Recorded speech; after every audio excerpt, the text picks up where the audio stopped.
गौतम बुद्ध का जन्म 563 ईस्वी पूर्व लुम्बिनी, नेपाल में हुआ था। उनके पिता का नाम शुद्धोधन था, जो कि एक क्षत्रिय राजा थे, और उनकी माता का नाम महामाया, माया देवी था। गौतम के जन्म के 7 दिन बाद ही इनकी माता की मृत्यु हो गई। इसके बाद में उनका पालन पोषण उनके मौसी और शुद्धोधन की दूसरी रानी महाप्रजापति गौतमी ने किया। गौतम बुद्ध का वास्तविक नाम सिद्धार्थ था, लेकिन बौद्ध साहित्य में उन्हें कई अन्य नाम हो जैसे शाक्यमुनि, गौतम, शाक्य सिंह जैसे कई नामों से जाना जाता है। इनकी माता महामाया कोलियन वंश की राजकुमारी थी। कहा जाता है कि जब महामाया गर्भवती अवस्था में अपने पिता के घर जा रही थी तो उन्होंने लुम्बिनी ग्राम के स्थान पर बुद्ध को जन्म दिया। बाद में इसी स्थान पर मौर्य सम्राट अशोक ने यहाँ स्तंभ बनाया जिस पर यह लिखा हुआ था कि यहाँ शाक्यमुनि बुद्ध का जन्म हुआ था।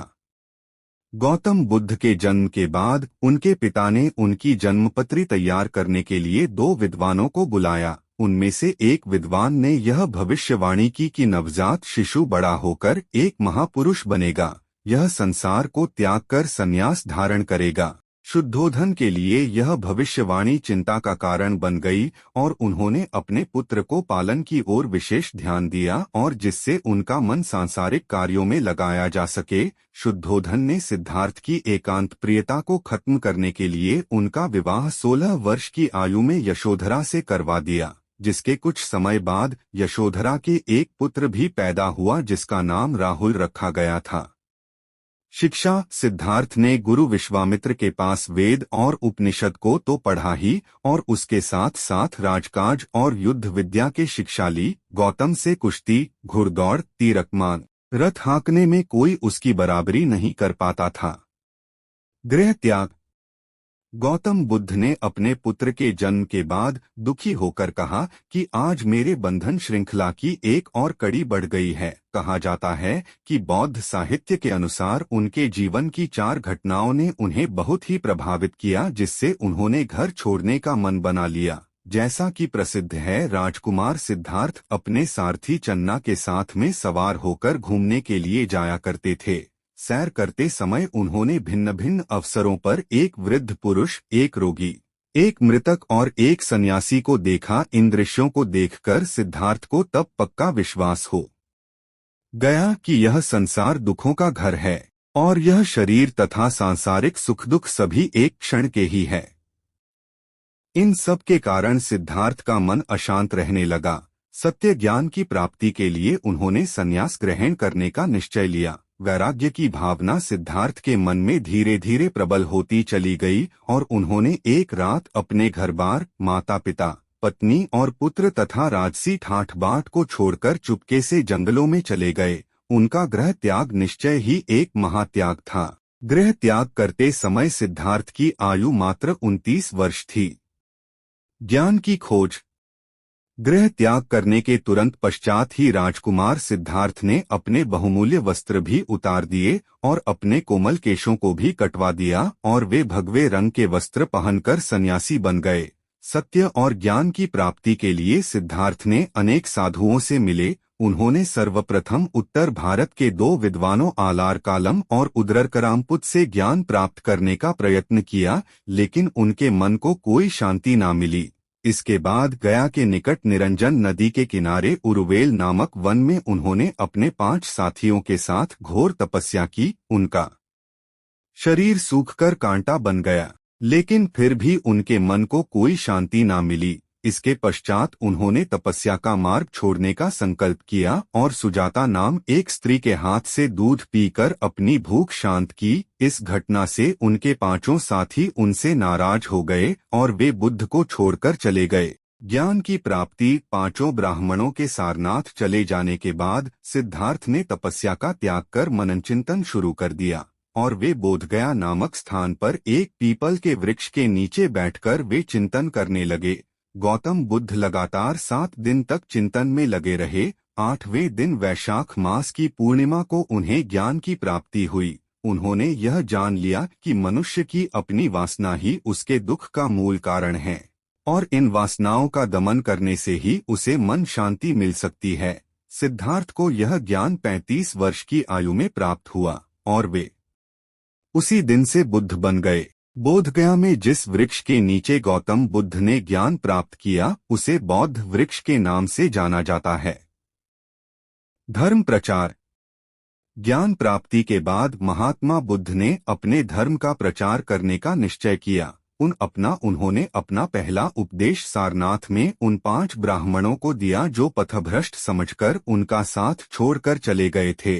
बुद्ध के उपदेश से प्रभावित होकर इन 5 ब्राह्मणों ने बौद्ध धर्म ग्रहण कर लिया। इस घटना को इतिहास में धर्मचक्र परिवर्तन कहा जाता है। शीघ्र ही महात्मा बुद्ध की कृति चारों ओर फैलने लगी।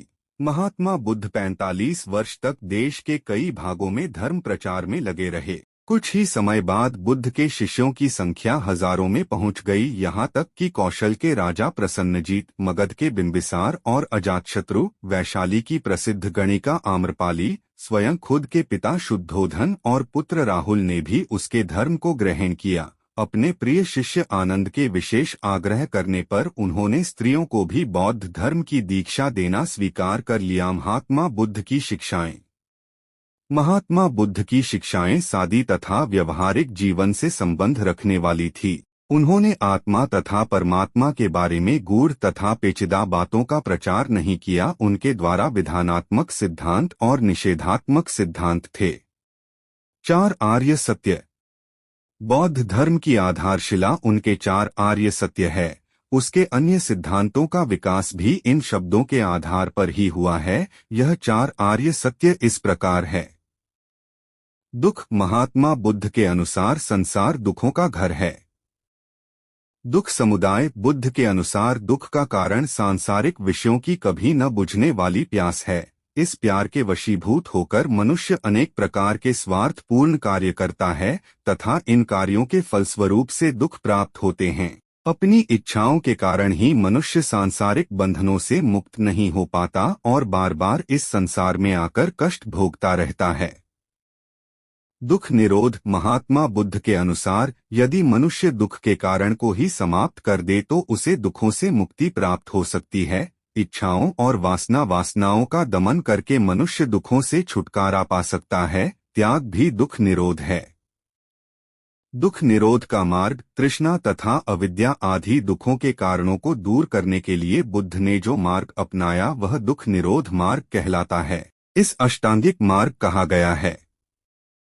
अष्टांगिक मार्ग। महात्मा बुद्ध ने अपने अनुयायियों को 8 सिद्धांत अपनाने का उपदेश दिया जिन्हें बौद्ध दर्शन में अष्ट मार्ग कहा जाता है।